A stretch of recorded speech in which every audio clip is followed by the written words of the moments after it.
Welcome back to another episode of the Crypto Serpent, and we begin tonight with an article that has been traveling around the news today across social media.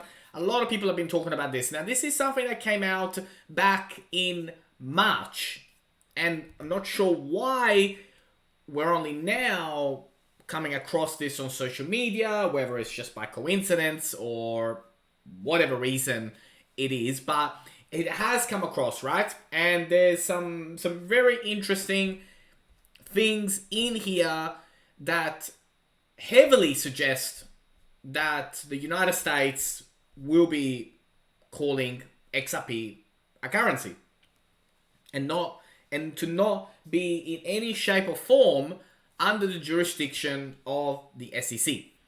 Now, there are question marks around this, right? Because at the end of the day, when I bring things to you, when I bring things to the channel, I need to make sure that I'm right, and I need to make sure that I'm accurate in what I'm saying to you. So I'm bringing up the document, and I'm bringing up what is in this document, right? Which is pretty powerful stuff, right? I mean, this would pretty much solidify that it's game over. But why isn't it game over?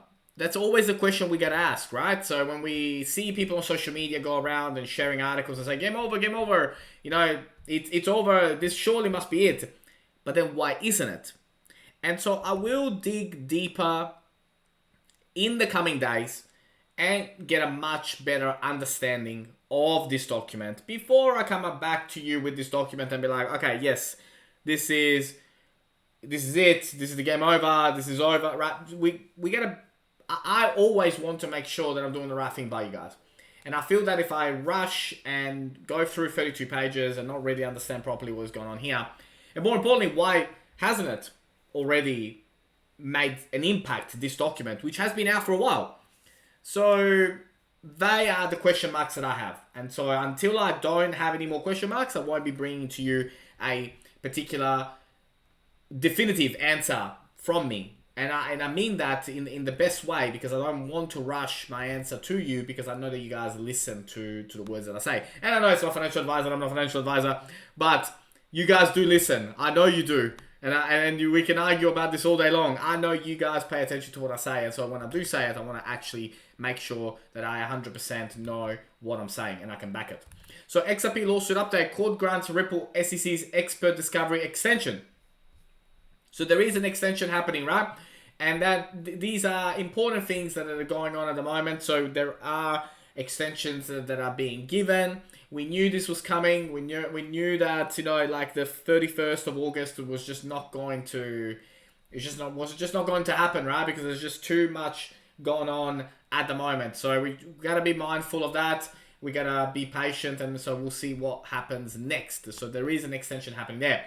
Were SEC employees permitted to trade XRP and ETH? Ripple wants to find out. So Ripple wants to know, were SEC employees allowed to trade XRP, ETH, Bitcoin, as well as other cryptocurrency? This is going to be massive, right? This type of news can throw out the whole case. Because if SEC officials were found trading XRP, ETH, or Bitcoin, and they didn't follow protocol, and they did it to line their own pockets up, then this goes like case over, and there's a lot of people from the SEC that are going to go to court. That's how big this is. So this is something that we will be keeping a very, very, very close eye on. In other news as well, so the SEC versus Ripple court updates, an agenda for the XRP lawsuit. You know, in this particular article, they talk about, you know, what are the most what are the up and coming dates, what are the up and coming things that are going on, and what is happening out there. But we know that the deadline for the expert discovery now has been extended to November 12th. So that is the latest information in the SEC versus Ripple case at the moment. And so the extension, it is an extension by 13 days, and it is now November 12th. So that is the news today to come out for this particular for this particular news. Now, the other thing that I want to talk about as well is that XRP Send Now, Pay Later is a very nice differentiator for the Ripple offering being developed. So this here, obviously we know buy now, pay later, and that's very, very interesting model, of course, like whether you agree with it, whether you don't like it or not, right? But send now, pay later is very, very interesting on what XRP are going to be doing in the on-demand liquidity space. This changes a lot of things. And it gets really, really interesting when things like this start to come out. Because on-demand liquidity was already awesome. On-demand liquidity is already a game changer. But send now and pay later through the XRP ledger, that changes things. And when things happen in the marketplace, a business brings out a product that completely changes how things happen, huge momentum arrives, right? So huge momentum arrives for that. So we need to learn more about what is this send now, pay later. How does send now, pay later work? How is this on-demand liquidity stuff going to work for the CBDC's platform, the private ledger, the XRP ledger, and now the send now, pay later, and the on-demand liquidity? How is this development going to change the shape of on-demand liquidity? Very, very, very powerful, right? Very, very interesting what is going on. I want to know in the comments below, what are your thoughts about this send now, pay later, and what that could mean? Let's have a look at the timing. Let's have a look at some of the indicators. So as we begin to look at the indicators and we look at what's been going on at the moment, we're 7% up. We're $1.16 at the time of making this. When we look at the daily chart, the daily's starting to close on the MACD. Hasn't quite closed yet, but it is coming and it is very, very exciting. Bitcoin jumped just above 49,000. It's back down now, just briefly into the 48s. But when we look at the hourly, we can see here that the hourly is starting to move, right? So we went all the way up to almost $1.20, and then we back down. Now we're starting to come back up, and we're starting to make a move, which is very, very exciting. This particular move that we're making right now, and as we begin to rise again, right? I mean, as we begin to make our move, like on the 4 hour, it has flipped, right? So it has gone straight back into bullish momentum.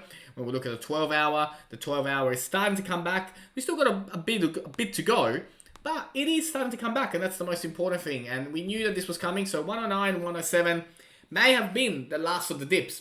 We're not sure yet. We don't have confirmation of this, but it looks like that 107 or actually, it was actually 107, 105. I think it was the lowest that we hit. And I did talk about the potential of $1 flat, the potential of 90 cents, but looks like potentially $1.07 was the lowest that we went, and it could well be the last time that we see those prices, right? It could be. Of course, we have no guarantee, but it could, and that in itself makes me very, very excited to know that potentially will be the last time that we see $1.07. Incredible. Absolutely incredible. Let's have a look at some drawings. Okay, so right now, when we look at this, right, the next target is $1.30. So from where we are, the next move that we're going to be making is towards that $1.30. Then when we look at, if you're a short-term person, like a day trader, and you're looking at these targets, they're probably the main targets that you want to be focusing on. You want to focus on $1.36, $1.44, and $1.52. There is a resistance zone at the moment, between 124 and 130. But they are the major points, right? But 134 is important to us. Once we're above that and consolidate above it, then 144, 152 should be coming. But if you're a day trader, they would be the ones. Of course, if you're an XRP holder like me, believer, have done your homework, you haven't spent your weekends, doing the wrong thing and watching Netflix and all those kind of things, then you would know that where we're heading is much, much, much bigger. But we gotta, climb out of the twos, right? We've been waiting a long time now, from April till now, for this moment. But that $1.96 is so important, and it will be so crucial in all aspects. In all aspects, it's going to be absolutely phenomenal when it does break, because when it breaks, it's going to really explode the price action. Now, if I was to play devil's advocate, the support levels are 109, 98 cents, 89 cents, 82 cents, and 77 cents. They're the ones that I think will be the maximum that we will go to. However, 126, 134, 154, they're the ones that we really want to look out for, because, ladies and gentlemen, this line that we've been following this line for a very, very, very long time. I think 107 was the end, and now we're going to be rallying, and rallying hard we will. So in the short term, we are looking for, 130s, 134s, 144s, and 152s. We are looking for that. But in the long run, we are going to double digits. You know it, I know it, and I cannot wait to bring that to you on the channel. If you learned something new today, don't forget to hit that like or subscribe button. As always, thank you, and I look forward to see you on the next one.